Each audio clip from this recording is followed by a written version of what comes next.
Have you ever witnessed a cultural phenomenon will itself into being so hard that you felt compelled to make a video essay on it? Well, I sure did, and now I'm gonna do it again. But better this time. What I'm gonna try and do here today is to provide an introduction to the show Discord Murder Party, what it is, where it came from, and to go through some of its strongest underlying messages and themes.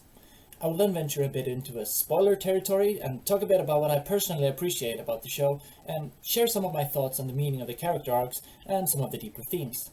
Finally, I'm going to terrorize your ears with the worst song that I've ever made. Hello, my name is Leonora, and for simplicity's sake, I'll let you call me that. And I'm here to tell you, once and for all, about Discord Murder Party.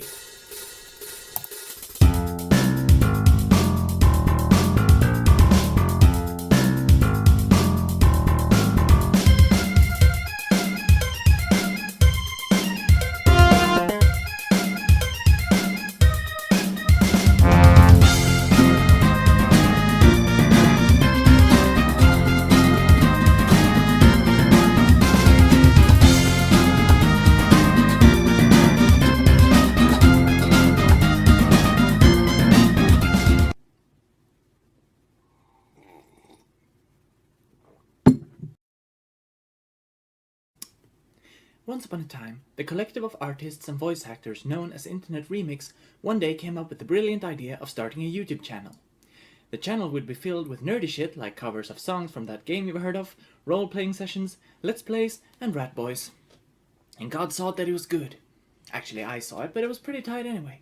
And so, one day, this merry band of rapscallions decided to stream themselves playing a game of Mafia/Werewolf/Witches of Salem. You know, that little game where you're with 10 good pals of yours and 2 of them are evil baddie murderers and you have to suss them out and expose them before they kill all of you. It's a great game to play with friends if you like roleplays and making dumb shit up.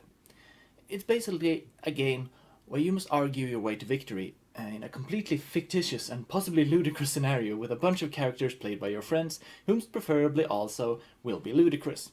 The rules are as follows. A group of around 10 players with one serving as a game master/narrator make up a fictional setting, like a hospital or a British village or a coffee joint. All players then make up a role for themselves to fit into the narrative. Like if you're in a hospital, then you can say you're a doctor or a nurse or a janitor or whatever. These will be your day roles.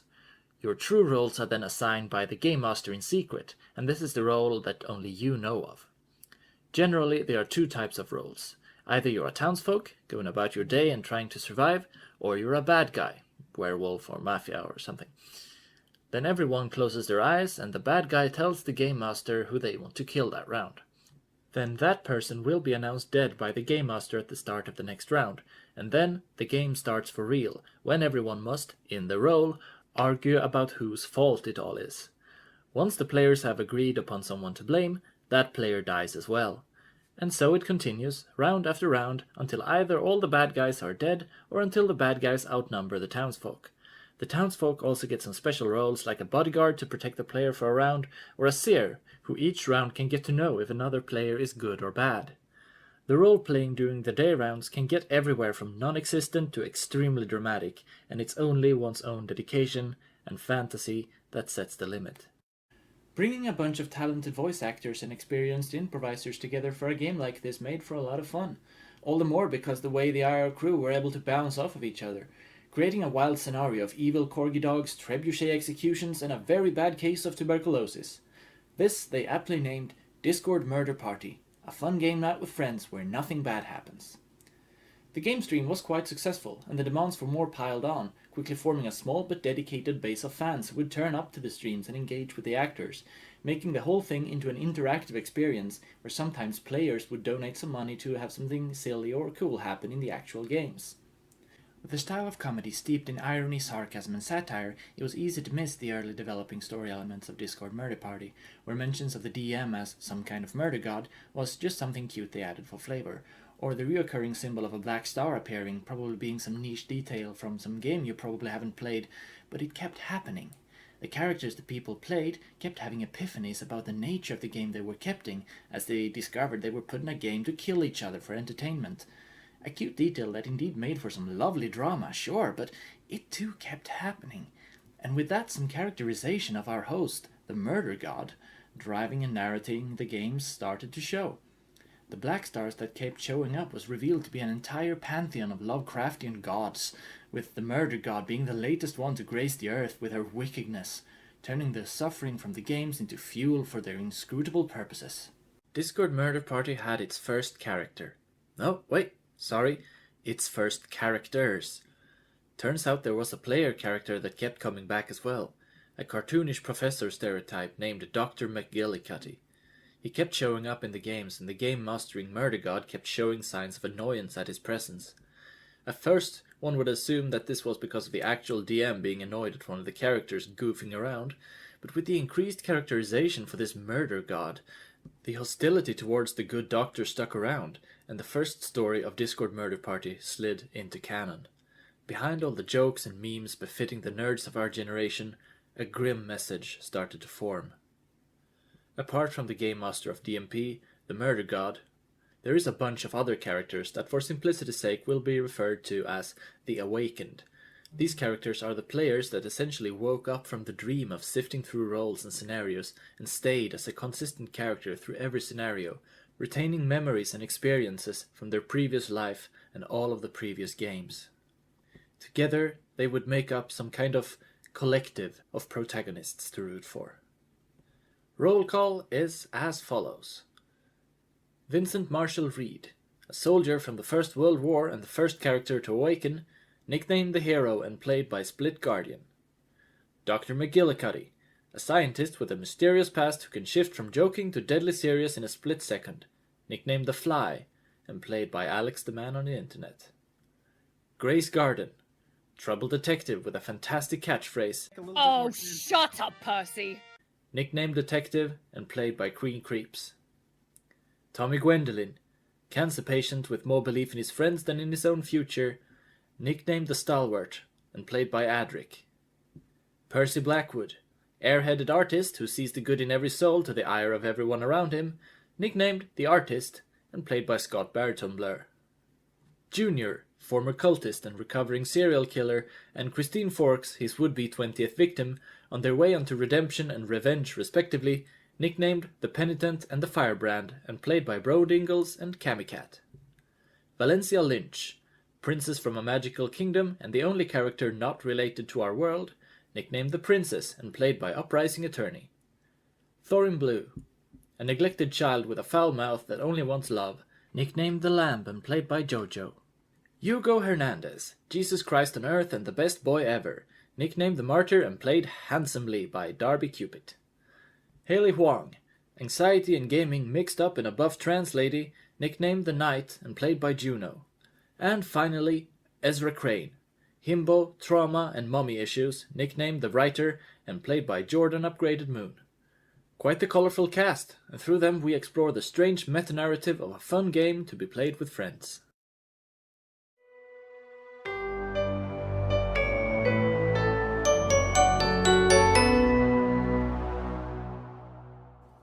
Ever since the dawn of society, there has been human construct of rules, laws, and expectations of behavior in order to keep the whole civilization project afloat.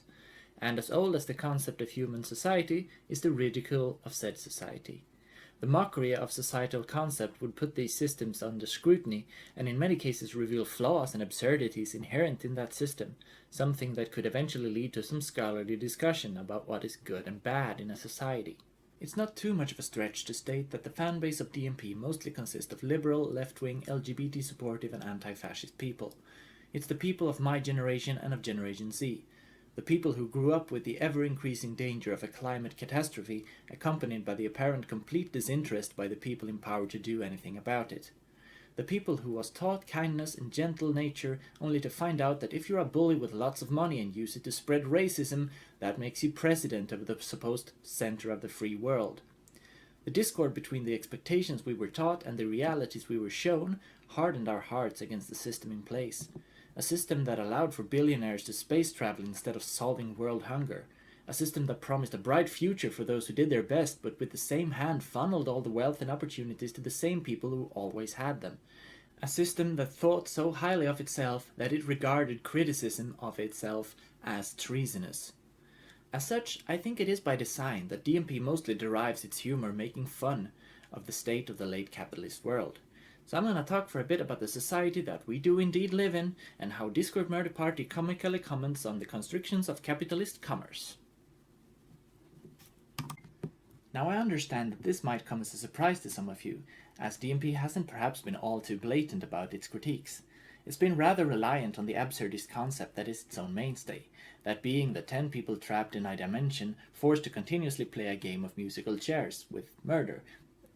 But out of little acorns grow huge oaks, and the occasional throwaway line about the state of things will eventually form a coherent theme in the show. The catchphrase of the show is, "It's fine, don't worry about it," and is thrown around jokingly, mostly during situations in which one definitely should worry about something. And it serves the point that the truth of the situation is being suppressed, but it's a nasty truth, and it's more comfortable to ignore it. As the line is mostly used by Murder God, it drives home the point that this is the agenda of the powers that be. More specifically, the antagonistic powers that be. The being that controls the existence of the characters you are meant to sympathize with is telling you that everything is fine when the framing of the story clearly indicates that it isn't. So far so good, and still in the line with the outlandish setting of 8 vs 2, right? But it's the way Murder God tries to distract the souls from waking up or taking up the fight against her that is what leads me to believe that this might be a comment on, well, our society. The sort of carrot and stick approach with Murder God flipping between a message of endless opportunity and heartless violence, combined with the efforts to drown out suspicions and protests with nonsense noise, really kind of mirrors the fight for civil rights and the fight against rampant militaristic corporate greed that is going on in the world right now. And I believe that to be somewhat by design. The fight against systematic injustice is a fight marked by over-the-top violence against innocents, symbolic peaceful gestures without any actual substance that serves only the purpose to temper without concessions, and a hail of distractions from what is actually important. As Murder God cradles Thorin, mercilessly tortures Grace and the Doctor, and uses every trick in the book to keep Percy from making a commitment at all, I am reminded of the struggle for civil rights for black and indigenous people, while corporations profit off their suffering in the giant prison complexes that is the modern slavery system of the US, all the while the media is showing me nothing but empty symbols of peace, interrupted only every 5 minutes by someone telling me to play Raid Shadow Legends. The truth is, there's a slaughter going on. There is injustice and crimes committed by the people that were supposed to protect us. And not just in the third world. Probably right here in the country you live in, there is injustice that needs to be rooted out. But the injustice is systemic. It's part of the rules that were written. And since that's the way things were structured, one isn't ever properly informed about these things unless one is personally affected by it.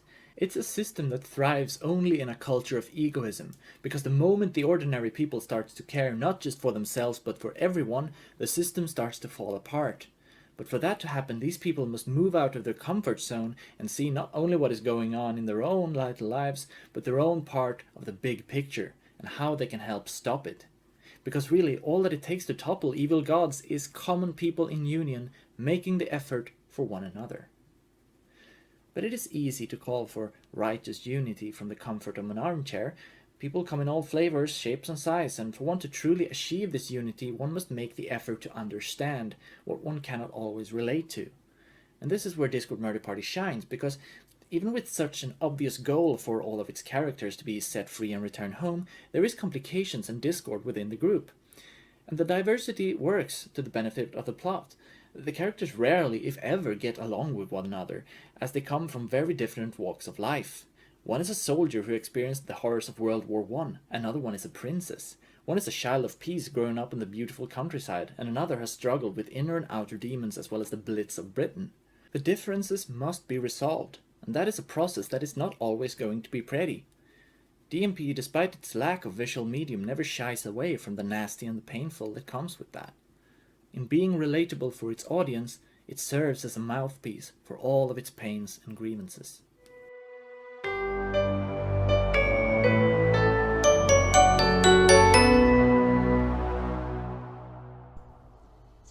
Any soldier worth his salt should be anti-war.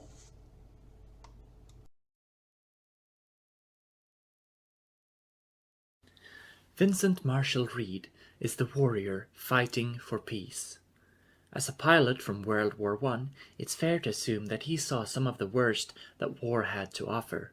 and his feelings on the concept of war seems to mirror this experience. The most common narrative of the First World War seems to be that of the Great Tragedy, not a struggle between good and evil, but a disaster that fell upon peoples that should have been able to coexist in peace. It holds a very special position as such, with its romance not holding on to the old notions of glory through fire, but rather to the loss of innocence at finding out that the glory of battle was bullshit. The powers that fought in World War I had been butchering their way through the Americas, Africa, and Asia for centuries, but with all the technology that was new at the time, they all seemed confident enough to turn on each other. And so the hubris of a few led to the deaths of millions. And thus the curtain was ripped away, and revealing the sickening truth that the horrors of war had been a staple in the empires of the world since the very beginning. Vincent Reid wishing to end war is not hard to grasp. As the would-be hero of the story, he at his very start of his arc makes a sacrifice to stop evil. We get ourselves a Jesus figure to root for, but it's like a badass Jesus who wears pilot jackets and says swear words. He's the perfect protagonist.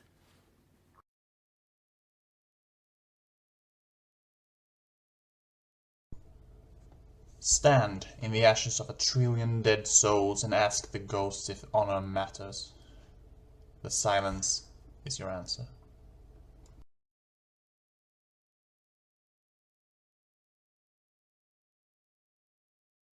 The initially hilarious Dr. McGillicutty is the first character, save for possibly the murder god, to be introduced to the show, clearly then without the intention of becoming one of the most key characters in a tear-jerking radio drama. Doc was a living meme, a parody of every dramatization of a doctor or professor you could think of, and it was glorious. But, much like this show, when you run out of jokes, you drop a nuclear bomb. The metamorphosis of Doc from comic relief to staple character into what is almost a secondary antagonist is a slap in the face that was winding up velocity while we were laughing at his stupid jokes. And when it hits hard.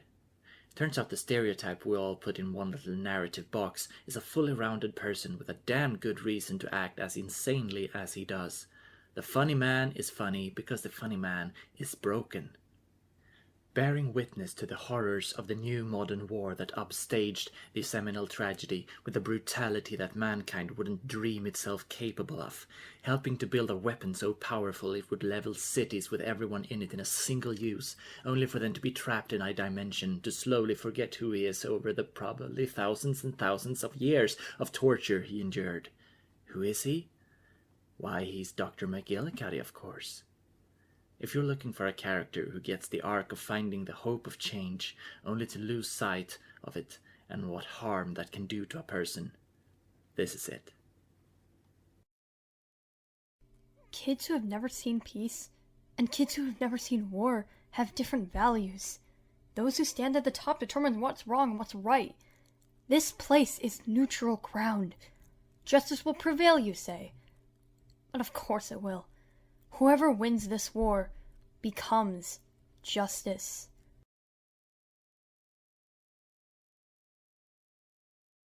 Detective, orphan, child of war.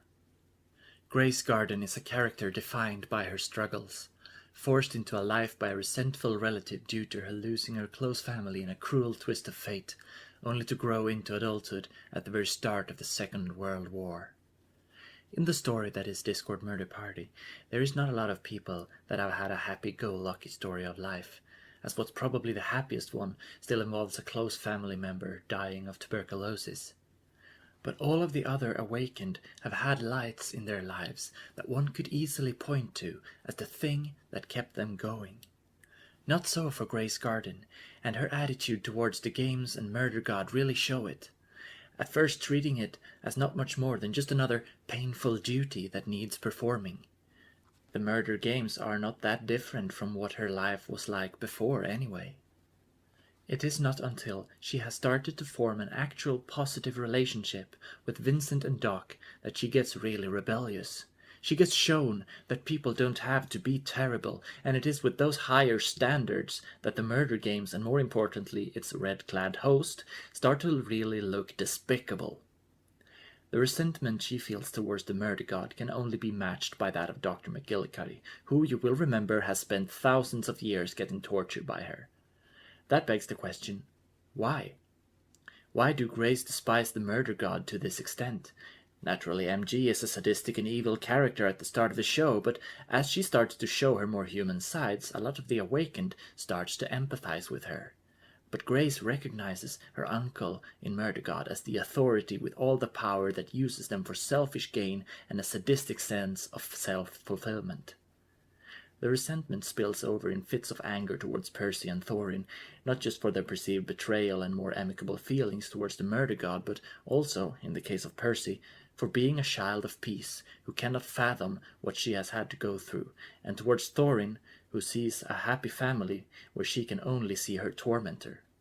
It hurts more when that scenario is so familiar. Grace Garden is one of the earliest Awakened characters, and one that has seen a lot of development. Not only her suffering and her anger, but her caring nature, her snarky sense of humor, and even an interest in video games. As the tangled story unraveled, so did the cold detective of Scotland Yard. In the end, there was a lot more to her than that title. Can you imagine what it feels like to have someone sit you down and tell you that you're dying? The gravity of that the clock's ticking for you. In a split second, you almost cracked open. You look at things differently, you smell things differently, you savor everything, be it a glass of water or a walk in the park. But most people have the luxury of not knowing when that clock is going to go off. Tommy Gwendolyn comes in as the first character with both a great sense of empathy and the ability to communicate it properly, quickly cementing him as the heart of the gang, and the person who would do the talking when blunt exposure to trauma wouldn't work. Neither Vincent nor Doc has a zero amount of toxic masculinity, something that certainly impedes their ability to relate to others and communicate in a healthy way. Vincent needing brawls or booze, and Doc just not being able at all. Whereas Tommy later gets reinforcement in the heart area by characters such as Yugo, building what becomes the found family of the Awakened is a feat that I would largely attribute to Tommy. As a cancer patient with a poor outlook on life, his view of life is not so much negative as it is resigned. When life deals you a shit hand, you tend not to want to invest too much in the game. As evident by Tommy pushing the love of his life away from him on his deathbed, it was likely an attempt of getting some control over a life that was about to end so early, getting some kind of say in what went down. But in the void, Tommy isn't dying anymore, and he, much like Grace, gets a chance to discover himself in relation to others in a whole new way. The soft-spoken stalwart gets constantly belittled by MG, making fun of someone's medical condition clearly isn't above her, and she in some way serves as the voice of the rest of the world speaking to someone with a condition that in some way impedes their participation. Yet, there is not the bitterness of someone who has lost everything to be found in Tommy's character. It seems that instead, the void slowly resurrects the man that is Mr. Gwendolyn into who he would have liked to be had his life not been stolen away. What one does with one's life when one expects nothing more is a frightening question, especially if one has so little faith in life itself as to doubt the very reality of what transpires before the eyes. To then choose to try to build something anyway is what I find truly inspiring. Tommy fits the real hero of the story stereotype so well that I'm surprised his name isn't Sam. What a strange and beautiful world I beheld, but dangerous too, I was certain, and I was friendless and homeless, and so I prayed.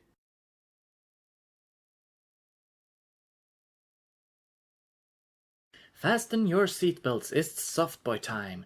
Percy Blackwood is without a doubt the character with the most hopeful reason to make a wish to murder God, and really, the word hope seems to be his leading character trait. He never really does give up on people's ability to be better, and to the ire of many of the other Awakened, this hope extends to Murder God, the muse of his arts. And just like it is infuriating in real life when you're brooding on something and someone comes bombarding you with positivity and how everything is hunky-dory, in this brooding show, Percy manages to piss off pretty much everyone else at some point or other, except for maybe Hugo, whose character is being a fucking saint at all times. In this way, Percy can efficiently serve as foil to the other characters when it comes to talking about the outlook of their situation and on life in general. He is sweet and kind to everyone, but because he cannot relate to other people's pains very well, his well-meaning often goes to waste. Even with Murder God, who he fervently believes in, he gets pushed away. He kind of embodies the viewers hoping and believing that there is a happy ending to all of this. It's adorable, but the narrative, the other awakened, and certainly the audience, can't help but treat this dream as utterly stupid. We, the audience, and the other characters in the story alike, are all too used to things going completely to shit. We have embraced the kind of Thunbergian belief in the future that things are pretty fucking shitty, and if anything is going to be done about it, then it's going to be done by us, today. I gotta say it hurts quite a bit to hear the voice of hope and belief in everything's inner goodness, only to realize that you think it's dumb, and that it's utterly naive to hope for something good like that to happen to us. It's not exactly the hope for the future like that of Percy Blackwood that motivates us to change things nowadays. It is the more bitter, dogged determination that's filled us with a wish to fight for change. Not for nation's gold or fame, not really for anything, but against what we have in front of us. It is a long way down, from the pinnacle to the pit.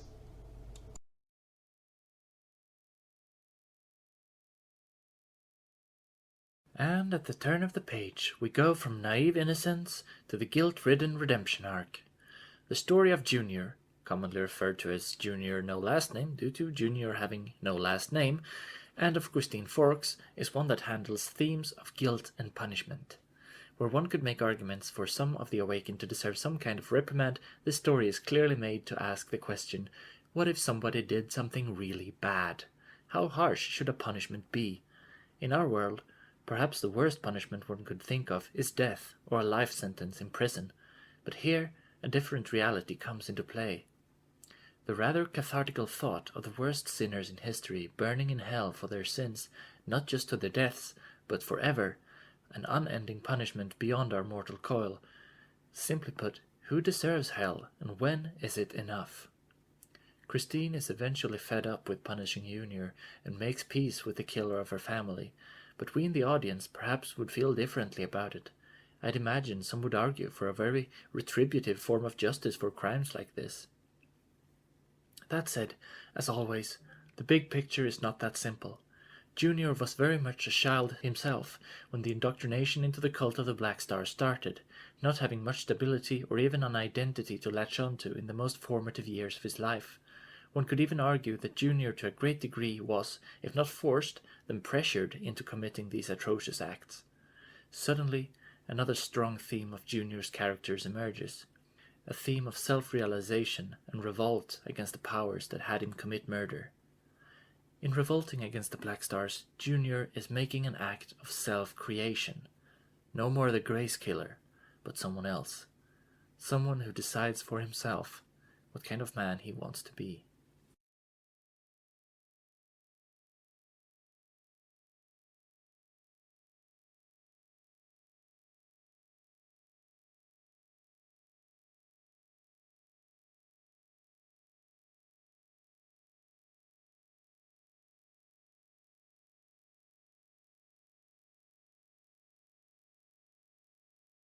Valencia Lynch, the royal fish out of water and the natural continuation of uprising attorneys tradition. Your character's just a boob!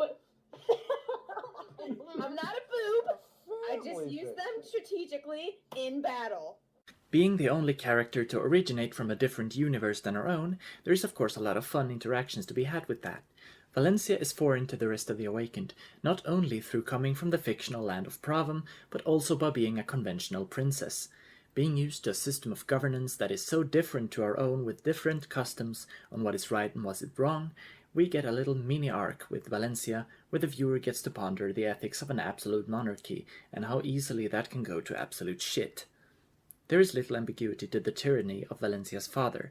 As the insane and cruel king of Pravam, he is kind of a one-note villain, but Valencia's love interest, the peasant boy Wilhelm, poses a much more interesting dilemma. The brutality of a peasant revolution against a brutal absolute monarchy reminds me of the French Revolution. Of course, we never get to know whether a Pravamite Robespierre rises to terrorize the land, since the story ends with Valencia getting, well, lynched. But we are probably not meant to imagine things being hunky-dory in Pravam in the aftermath of the revolution.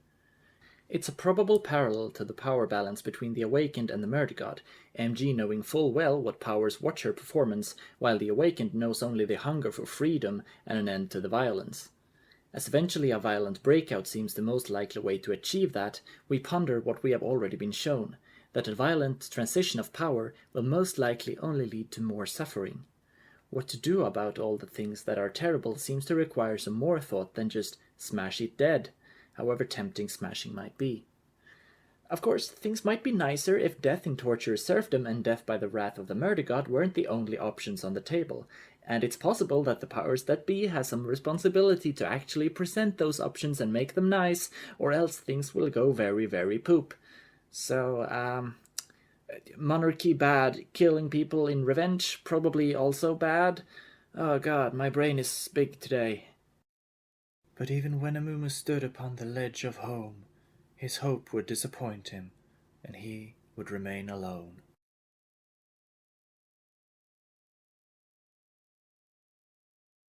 Other than being the root cause of the #punt Thorin schism, Thorin Blue stands at the center for many in-universe conflicts.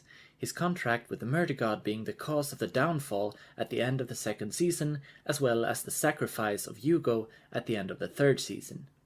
The opinion of Thorin in the eyes of both the audience and the Awakened seems to be divided between either a lovable baby that just wants a family and an insufferable brat that caused the fucking apocalypse or whatever. The truth is, as it always is, that I'm correct and everyone else is a smooth brain. Thorin is clearly motivated by his need for a family, some place and some people with which to belong, and his every action, be it good or bad in the grander scheme, is motivated by that. As such, we experience the dire consequences of Thorin's actions, all the while we can sympathize with his position. Thorin doesn't seem to experience much development in his own story, but his presence facilitates much of the other characters' arcs. He gives Yugo someone to care for, Grace somebody to yell at, and Murder God looks increasingly complicated, her moral compass looking even more broken by her decision to bring on a child, while simultaneously seemingly doing so out of genuine love and care for the kid. Oh, sweet ambiguity. Do not urge me to leave you or turn back from you. Where you go, I will go, and where you stay, I will stay. Your people will be my people, and your God, my God.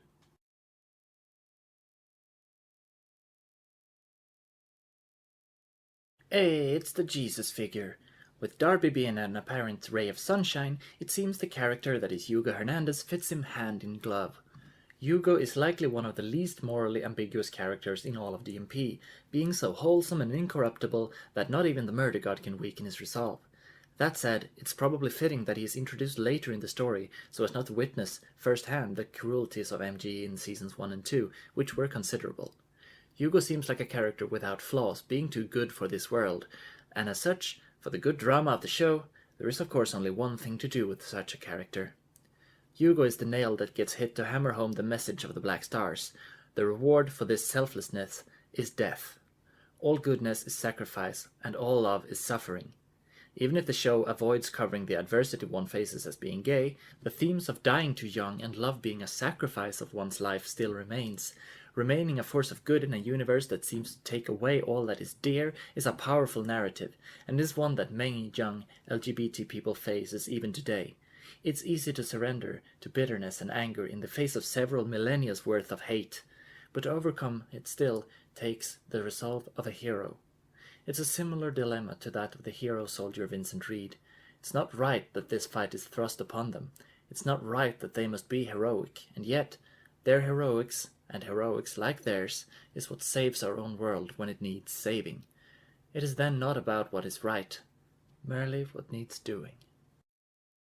You're worth more than what you can give to other people. You deserve love too.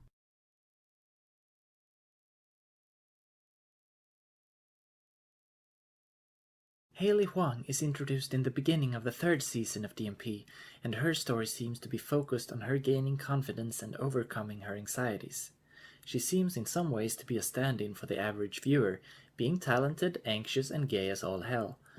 I imagine in some ways that the arc she is given throughout the show is meant as a message of support to us. Hailey is an inspiring character, with the same struggles and challenges as many of us in the real world face today. And because she is so relatable with her nerdy demeanor and romantic flair, when she succeeds, it feels like we can succeed. In the fight against depression, the notion of our own lack of self-worth, and the cruel and unforgiving world that sometimes make itself very known, it feels good to have a knight on your side. And her story really is like a retelling of an old knight's tale, only put through the lens of our modern reality, where a heroic sacrifice is about the tuition fee, instead of an evil dragon. Personally, I'd rather face the dragon. Talk to a stranger, but if they pick a fight, tear their head off, break their bones, and bring them home for a feast.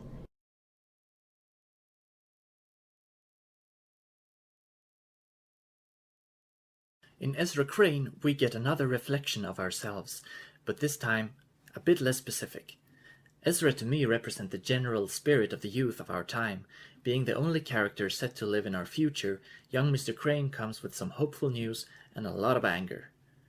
It is often said about my millennial generation that we have become too depressed by the dissonance between our hopes and our reality that we have become bitter and passive. Not so for the next generation, springing into action with an energy and anger that to everyone else is either scary or impressive. The spirit of the next generation is something I do find prevalent in the characterization of Ezra Crane. Brilliant and talented, not waiting for anyone's permission to speak or act, aggressive but picking his fights so that he has a righteous cause before giving his all. It's the general sense around our contemporary climate crisis, alongside all the problems that come with that inaction will lead to our downfall. A generation that was taught all that had to be done only to grow up in a world that purposefully ignored the facts and belittled everyone who tried to make a difference. There is a righteous but rather terrifying anger towards the world that has been allowed to fester due to the ignorance of the establishment. Ezra Crane has seemingly no respect for such authorities, save for, of course, the abusive close relationship, because of course the Gen Z metaphors had to go all the way. Whatever the future holds in store for us poor souls languishing in the real world, I'm willing to bet there will be a generation's worth of people like that of Ezra Crane.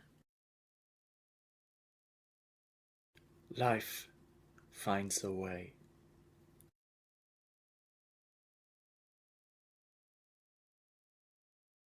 Taking us into the main theme of Discord Murder Party is the one figure that I could justify calling a main character, Charlie the Murder God. A fearful human turned god that represents the struggle between the ideas and expectations humans put upon themselves, like that of a higher power, while still being flawed and uncertain.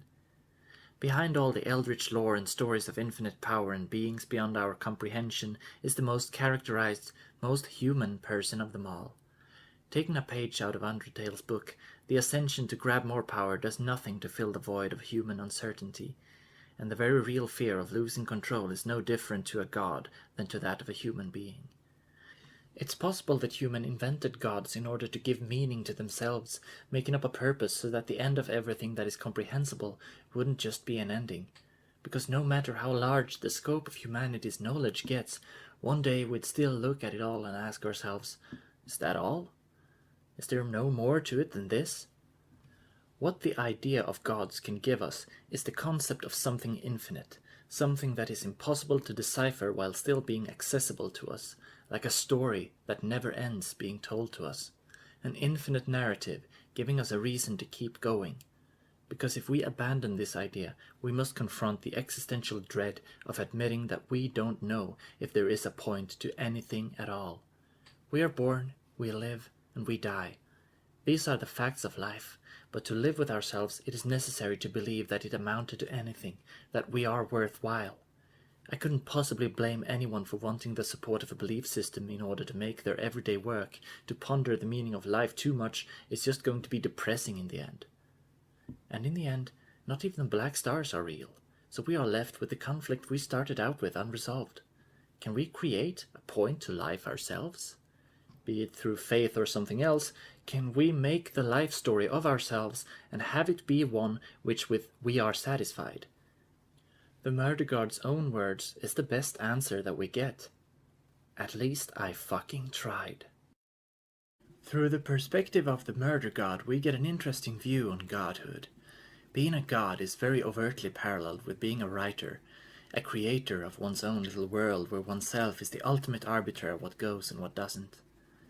And it's one of those hopeful messages that gets snuck on the table for a bit. Disguised through the Lovecraftian horror that is the murder god, comes the motivational notion that all of us has godhood within us, a capability to create something of our own.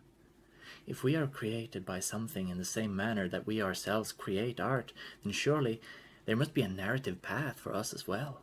It's a comforting thought. A narrative for ourselves gives a lot of hope and purpose, and it doesn't even have to come in the shape of a god that needs believing in. But what we can believe in is that there is a point to us being here, some purpose for us to fulfill during our short life on this lush space rock that we affectionately refer to as Tellus. In finding our place in the world, our calling, and what we love most, then is when we truly become something more. We might never know what our life amounted to. We will never get that sense of control, and the concept of human godhood is, I believe, a way to handle that uncertainty. If MG is proof of anything, it's that a human can never truly become a god. In no situation, however, are we humans as powerful as when we shoot our shot and do our best. And when we think ourselves the devil, the best thing we can do is try to be human.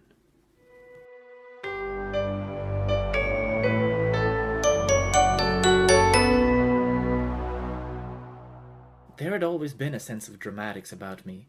I recall my mom describing me loving to play dress-up as a child, sometimes walking into a room with all the silliest clothes I could find, with a deadly serious look on my face, which is about as close as I get to a backstory of me trying on my mom's dresses. I remember having dreams of morphing my body into someone else, and I loved to play pretend with the few friends I had. I was described as an imaginative child, if a bit pensive and awkward around new people. When I was 10 years old, I played Mafia for the first time. Getting the role of the seer, I naturally was murdered right away, and I decided that this game was stupid and not for me. 4 years later, I had joined a community of role-players, LARPers, K-poppers, Christians, and other passionate nerds, and at the Finnaker mansion outside of Arboga, Sweden, I truly for the first time found myself surrounded by people who liked dreaming themselves away as much as I did. It was there that I played my second game of Mafia, and I remember enjoying it way more, hugely because of the concept of role-playing being introduced. Who would have thought that a game with some basic mechanics could get really interesting and potentially hilarious if one just sprinkled a little roleplay atop? I fell in love with Mafia, and the friends I had found at Finnaker would play it until the sun went down, until it rose again. The more I learned about the different nerdy communities that was out there, the more I tried to seek them out. There wasn't really anyone back home in my suburbs that I knew of that was even remotely interested in what I sought, and I was kind of hungry for a place that would understand and share some of my passions. I had started role-playing at age 11, and at 13 I went to my first LARP. And even if I now can look back at many of the experiences that I got during my younger teen years and find most of it comprehensively toxic, it was still an important part of me becoming who I am today. Because I repeatedly put myself in situations where I would have to use my imagination, it made me way more open-minded than I otherwise would have been. I think it's fair to say that LARPing and role-playing has played the biggest and most significant part of my growing from a child to an adult, while still retaining my fascination with what the world can offer. But my teen years wasn't just fun and games. My pre-teen years saw the groundwork of a social ostracization, and I would spend most of my time in school and on my way home looking over my shoulder for the various gangs of teenage boys that would otherwise follow me and do things to me. I became bitter and angry at everything I related to my everyday life, and when my family broke in a divorce so dramatic it could be put on a late-night show of television, I retreated completely into my own head, not speaking to anyone about how I truly felt. Because what I felt was that no one really perceived the world the way I did. Everyone just kept going as if things were fine, while I was having revelation after revelation that life wasn't what I thought it was. The dreams and play pretense I had been admired for as a kid was now looked down upon as something shameful. I wanted magic in a world that I found could offer none. and so my interest in role-playing and LARPing was probably as much escapism as it was passion. When Discord Murder Party made its way into my life, years later, both my passions and my melancholy had been allowed to grow side by side, perhaps making up the key components of my personality as a young adult, and besides finding the basic appreciation for the glorious voice acting, the snappy jokes, and the dramatic chops, I found a piece of art that seemed like it understood both the passion and the sorrows that I felt. Knowing me and the cast shared at least some nerdy interests like role-playing and video games, it was a groundwork of a sort of trust that these were people one could be allowed to be just a little bit more vulnerable with, and so the impact of all the emotions of DMP, when it hit home, rang even more true. The more I listened and tuned into DMP, the more understood and inspired I felt, and when I made my first song for the show, an extension of the first theme song with some more lyrics poorly recorded through the busted mic of my headphones, I felt a strange pride in myself for going through it. I had to give back something to the show that I felt had given me reassurance that I wasn't alone in feeling all that I felt. I was probably reading a lot more into everything said and done than what was intended, but I didn't care. I felt a creative inspiration of which likes I had only felt as a small child, and since having joined a community for DMP that shared my own feelings of the show and made fantastic arts in all sorts of ways to show their support and love, I knew that I'd found my place. And I feel confident enough in that community that I'm not really worried about the closing of Internet Remix.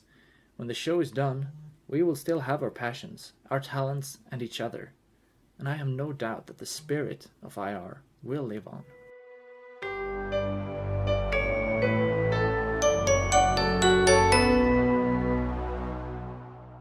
In the fast approaching doomsday scenario that make up our everyday life, it sure feels really nice to make something of your own.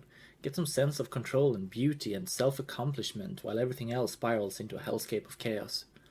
Creating and making up new things would feel nice in a halfway decent world, and in our timeline it's a mental lifeline for a lot of people. When you create something from your own lovely wrinkly brain, there tends to be a sense of genuinity to it. Regardless of the quality of the production, I think most people would agree that art for art's sake tends to trump its counterparts created for profit, even if those have way higher production value.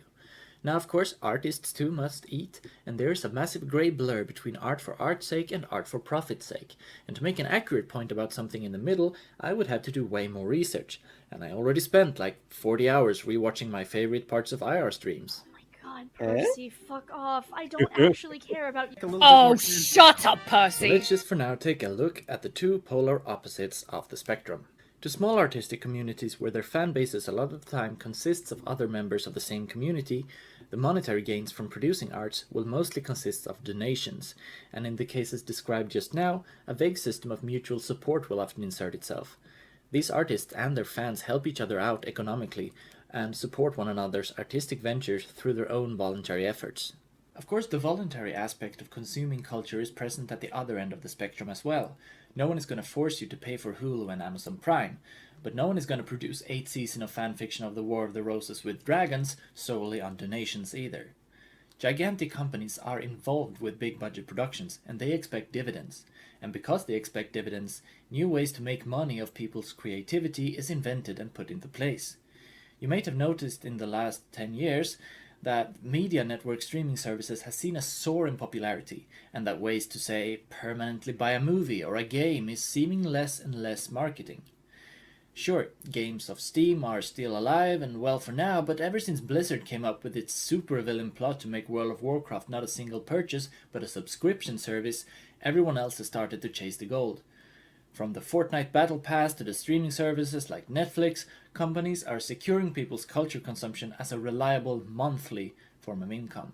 And with the gigantic success of these subscription models, the media giants got the funds to produce just about anything they wanted. But if you are in the money-making business and not in the dream fulfillment business, that goal is going to take precedence of your work ethic. Big franchises get a lot of people's hype and expectations going, so it's tempting to lean hard into that hype to make more money. However, if this is done without a creative dream behind it, and you shove more money into the project in order to make up for that deficiency, it's eventually going to feel like a soulish cash grab. When you don't have all that much cash to throw around, however, a lot more pressure is going to be put on the creative parts that you can effect without a big budget. Discord Murder Party takes the form of a radio drama with illustrations for key moments, meaning the only way which to convey the storytelling is through voice acting, artwork, and some background music.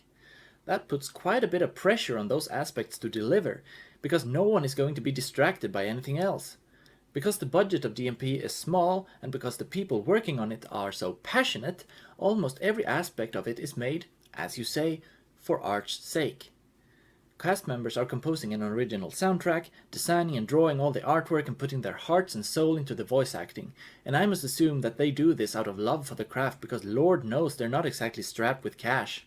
But the hard work these passionate artists put in all that they do pays off in the form of something created with a vision.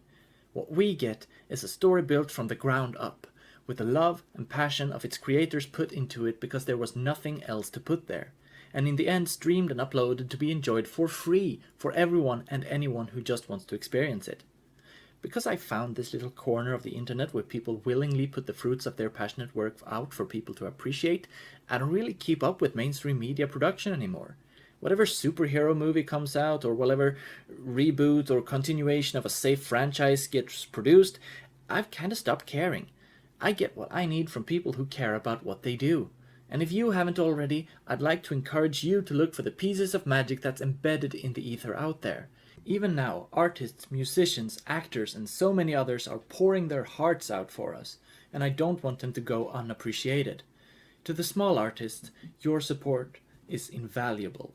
Your encouragement and love keeps them going, keeps them doing what they love. You have that power. And that's kind of cool, isn't it? That is about all I really have to say for now. I hope that I've come up with some interesting ideas that you didn't already have, and that if you're someone who hasn't already watched DMP, that I maybe have piqued your interest in the show. That would be kind of amazing, considering it's about 100 hours worth of commitment. Have you some kind of mental affliction? But hey, here's to hoping. And without further ado, the worst thing that I have ever made. I said certified geek, 7 days a week. One and awesome, making Ezra Crane week. Yeah,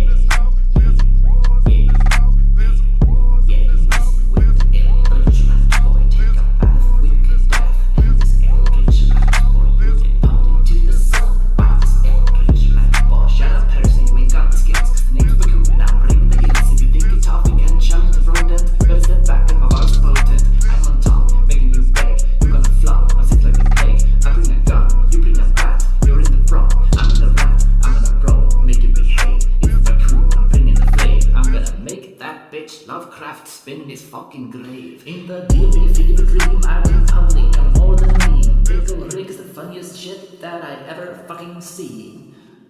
Yeah, you messing with an eldritch rat boy. Take a bath with Kadath and this eldritch rat boy. You'll get eaten to the sun by this eldritch rat boy.